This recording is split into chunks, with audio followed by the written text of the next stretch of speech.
Gate के सामने से गर्दी कम करो, पीछे जाओ। Once I'm done with that shot, I'm done with it. Action! अरे यार साइड पे।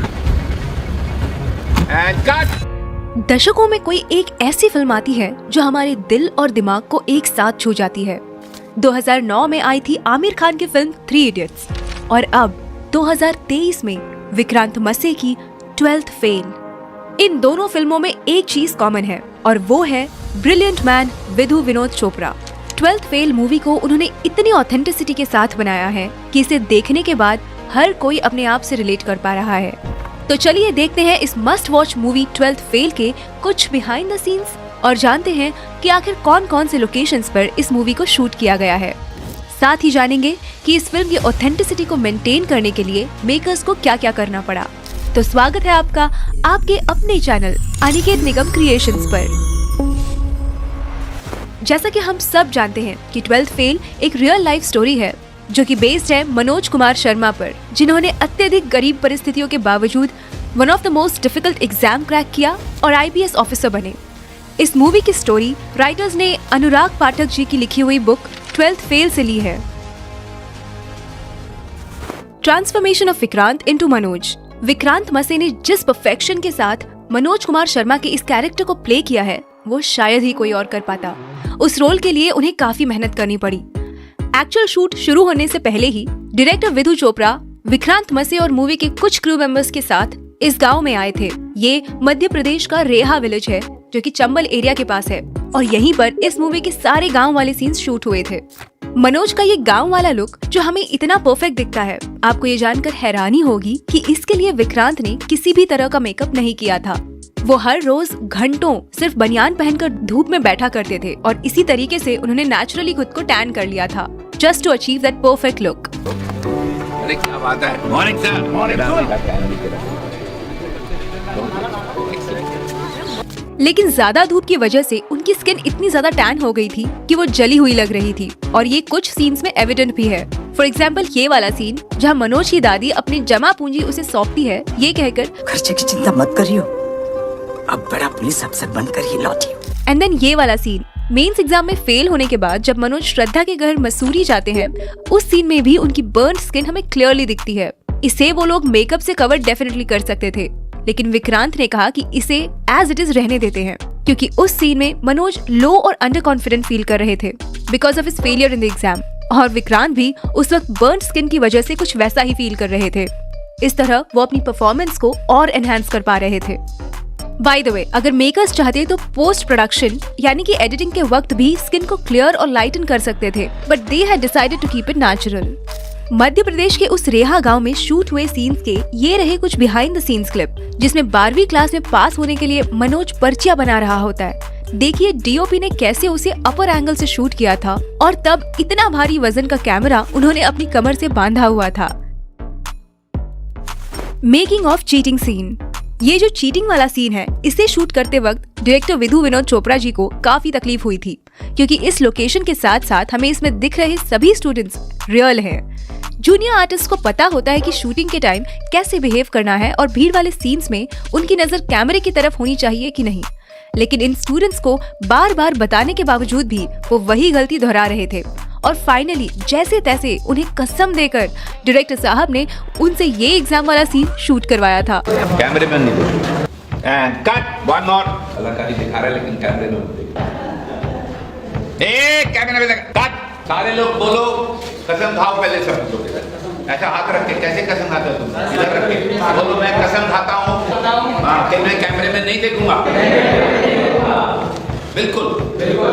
चलो action and cut. I think we got it. Playback.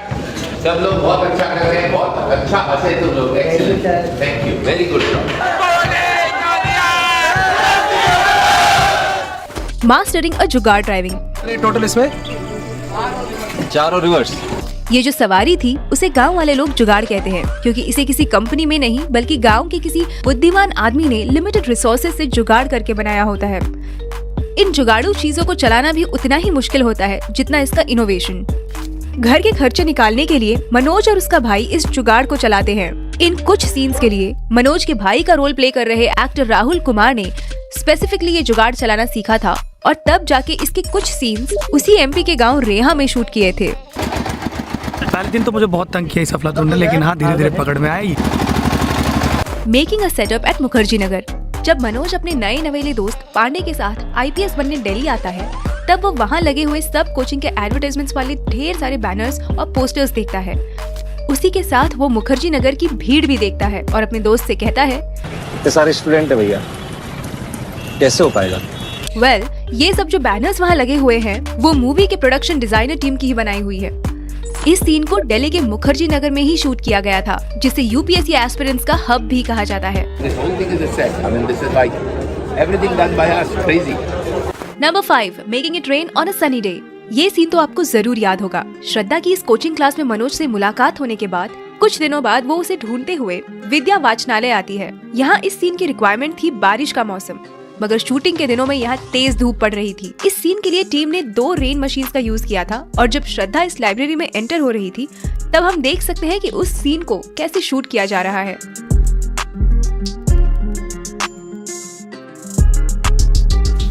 Number 6, Medha sang a song in reality।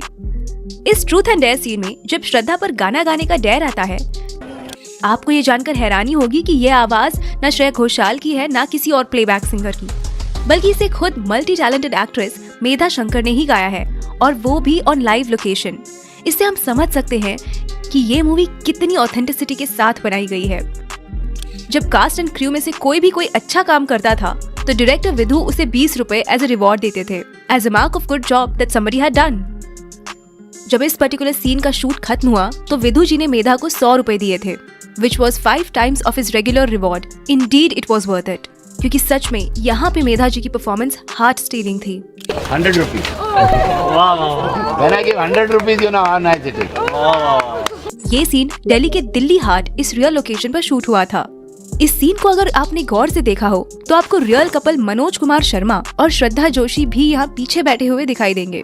इन दोनों को बैकग्राउंड में आउट ऑफ फोकस ही क्यों ना हो, लेकिन इस मूवी का हिस्सा बनाना था और ये आइडिया डायरेक्टर विधु जी का ही था। इस सॉन्ग को फिर बाद में मेधा जी की आवाज में एज अ फिल्म वर्जन भी रिकॉर्ड किया गया था। Number 7, रजनी's transformation. फिल्म के सभी कैरेक्टर्स की स्क्रिप्ट के अकॉर्डिंग एजिंग की जा रही थी और उनके लुक चेंज किए जा रहे थे, लेकिन जब मनोज की छोटी बहन रजनी की बात आई, तो उसे छोटा बड़ा कैसे दिखाया जाए, ये चैलेंज मेकर्स के सामने था। इसकी तो कोई छोटी बहन भी नहीं थी जिसे वो छोटी रजनी दिखाते, लेकिन हाँ, इसका एक छोटा भाई जरूर था। तो उन्होंने उस पर ये एक्सपेरिमेंट किया और उस लड़के को ही छोटी रजनी बनाकर शूट किया। और क्योंकि वो दोनों भाई बहन थे, उनके फेस कट्स अच्छे से मैच हो रहे थे और कुछ इस तरह उन्होंने रजनी के कैरेक्टर में ऑथेंटिसिटी मेंटेन की थी। Number 8, special appearance of doctor Vikas Divya Kirti. हम सब इससे वाकिफ हैं कि 12th फेल में दृष्टि IAS के founder and coach Vikas sir का स्पेशल अपीयरेंस है। डायरेक्टर ने एक्शन बोलते ही विकास सर की क्लासरूम में एंट्री हो जाती है। सर आगे जाकर स्टूडेंट्स को सिविल सर्वेंट का महत्व समझाते हैं। And action! आइए Vikas sir, very good, walk fast.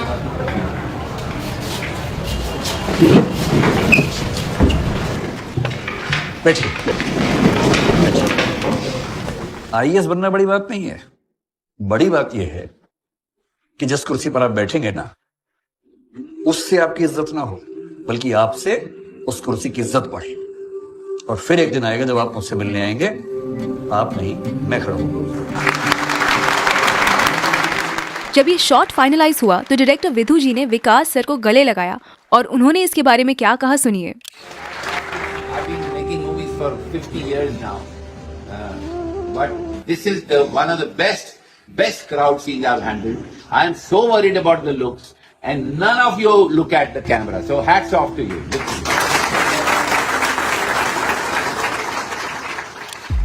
आपकी जानकारी के लिए बता दें कि इस मूवी के कुछ सीन्स और डायलॉग्स विकास सर ने खुद ही लिखे हैं, खास करके ये लास्ट वाला इंटरव्यू वाला scene.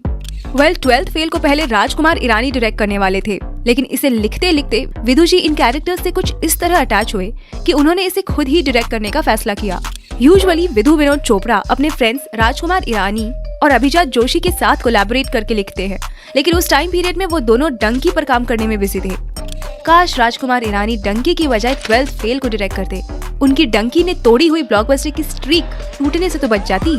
Shooting at UPSC headquarter. Climax में जब यूपीएससी के प्रीलिम्स और मेंस को क्वालिफाई करने के बाद मनोज को जो इंटरव्यू कॉल आता है, तब मनोज के साथ श्रद्धा उसे यूपीएससी हाउस तक छोड़ने आती है। यहाँ गेट के बाहर जितने भी सीन्स हैं, इन्हें रियल लोकेशन दिल्ली के धौलपुर हाउस पर ही शूट किया गया है। ये वही जगह है जहाँ पर यूपीएससी के इंटरव्यूज लिए जाते हैं और यहाँ पर मूवी को शूट करने के लिए मेकर्स को स्पेशल परमिशन लेनी पड़ी थी। लेकिन उसके बाद के जितने भी अंदर वाले सीन्स हैं, उन्हें वहाँ शूट के लिए परमिशन नहीं मिली और इसी के कारण उन्होंने ये सारे सीन्स इसी हाउस के रेप्लिका में शूट किए थे। ये एग्जैक्ट रेप्लिका न्यू दिल्ली में रिकंस्ट्रक्ट किया गया था। Making of the song restart. Bollywood में जो पहले कभी ना बना हो, कुछ ऐसा एंथम सॉन्ग डायरेक्टर विधु जी को इस 12th फेल मूवी के लिए बनाना था। जैसे कि कोई कमरे में गा रहा हो, थोड़ा सुरीला और थोड़ा बेसुरा, थोड़ा आगे थोड़ा पीछे। तो शांतनु मोइत्रा ने इस रीस्टार्ट सॉन्ग को कंपोज किया था और देखिए इसे कैसे रिकॉर्ड किया जा रहा है। विधु जी ने इसे उनके असिस्टेंट डायरेक्टर से रिकॉर्ड करवाया था क्योंकि उनका कहना था कि ये लोगों का गाना है, तो लोगों को ही गाना है। Detailing in the shots 12th fail को कम्प्लीटली ऑथेंटिक बनाती है इस पर की गई डिटेलिंग। तो चलिए बात करते हैं इस मूवी के कुछ डिटेल्ड सीन्स की। सबसे बेस्ट चीज ये थी कि मनोज कुमार शर्मा और श्रद्धा जोशी, इन दोनों के भी रियल लाइफ के नेम्स मूवी में भी एज इट इज रखे गए थे। मनोज गरीब घर से बिलोंग करता है, तो उसके सभी सॉन्ग्स हमें क्लासिकल बैकग्राउंड म्यूजिक के ही सुनने को मिलते हैं। तो पैसा और श्रद्धा के सोलो सॉन्ग्स पर मॉडर्न म्यूजिक का लहजा है। तुम नजर से बोलो ना। लेकिन जब वो दोनों साथ में आ जाते हैं, तब इन दोनों क्लासिकल और मॉडर्न म्यूजिक को ब्यूटीफुली कंबाइन करके प्रेजेंट किया गया है। अब जाओ, पलट दो दुनिया। Will you marry me, Manoj? Shraddha deputy collector बनने के बाद जब मनोज के इंटरव्यू के दिन दिल्ली आती है, जिस व्हाइट एम्बेसडर कार में वो दोनों यूपीएससी के लिए ट्रैवल करते हैं, उस कार के नंबर प्लेट की शुरुआत यूए यानी कि तब के उत्तरांचल और आज के उत्तराखंड को रिप्रेजेंट करती है। 12th फेल के ऑलमोस्ट सभी सीन्स रियल लोकेशन पर ही शूट हुए हैं। हालांकि गांव वाले सभी सीन्स को डायरेक्टर और team easily Mumbai film city में शूट कर सकते थे, but they decided to shoot it in the real village of Reha just to be a lot more authentic. ये पहली ऐसी फिल्म है जो रियल मुखर्जी नगर और राजेंद्र नगर में शूट हुई है, और वो भी रियल यूपीएससी स्टूडेंट्स के बीच। मुखर्जी नगर में हर हिंदी मीडियम का वो बच्चा था जो अपने गांव में ये भूल के आया था कि मुझे कुछ करके दिखाना है। उसमें भी इस मूवी का हर एक सीन डिटेल है, जिन्हें डायरेक्टर और उनकी टीम ने काफी मेहनत और ध्यान से बनाया है। हार नहीं मानूंगा 12th fail restart based on A true story inspired by million true stories. इसका माने क्या है? हजारों कहानियों से प्रेरित है। तो हजारों कहानियां किनकी कहानियां हैं? वो आपकी कहानी है। और वो पोस्टर में आप ढूंढते रहिएगा कि हीरो कहाँ है, वो आपको नजर नहीं आएगा। एक्चुअली इसमें अगर हम स्पॉट पे हीरो कॉन्टेस्ट करें तो बहुत इंटरेस्टिंग होगा, आपको पता ही नहीं लगेगा कि है कहाँ। यही मैं कहना चाह रहा हूँ। इसमें तो एरो लगाया है हमने आपके लिए कि आप ढूंढ लें कि हीरो कहाँ। ये होते हैं रियल हीरो। हजारों में से एक मनोज, जैसे हजारों लोगों लाखों लोगों में आप एक। कई लोगों ने कहा कि सुनता हीरो जो गौरी भैया है, कोई कहता पांडे है, कोई कहता मनोज है, कई कहते श्रद्धा है। तो जब आप ये फिल्म देखें तो हमको जरूर बताइएगा कि आपकी नजरों में इस फिल्म का सही हीरो कौन। मैं भी हो सकता हूँ, अगर आपको लगता है मैं हूँ तो वो बता दीजिए। 12th फेल 27 अक्टूबर 2023 को थिएटर्स में रिलीज हुई थी। रिलीज पर क्रिटिक्स ने तो इसे अच्छा रिस्पांस दिया ही था, लेकिन पब्लिक ने भी इसके तारीफों के पुल बांध दिए थे। यही नहीं, बल्कि कमल हासन सर ने भी 12th फेल देखने के बाद तारीफ भी की थी। नमस्ते, I am talking from the NFDC Theatre in Chennai, where I saw 12th Fail by Mr. Vidhu Vinod Chopra. He's a friend of mine. These are occasions when you feel proud to say that you're somebody's friend. It's not an ambitious film, but it's a film about ambition. And to craft such a film and make it work, that is ambitious. And he has embarked upon it. I'm very happy I saw the film. Most of them who saw the film I spoke to had only one thing to say: long time since we saw a good film like this. I would like to second that motion. Thank you, Vinod Chopra, for making a film like this. It brings back hope in filmmakers like me to confidently go ahead and do what you love most. Restart. अगर आप भी 12th fail देख चुके हैं तो कैसी लगी आपको विक्रांत, मेधा और बाकी एक्टर्स की परफॉर्मेंस? हमें कमेंट करके जरूर बताएं। क्या रहा तेरे रिजल्ट का? IPS। इस वीडियो को आखिर तक देखने के लिए आपका तहे दिल से शुक्रिया।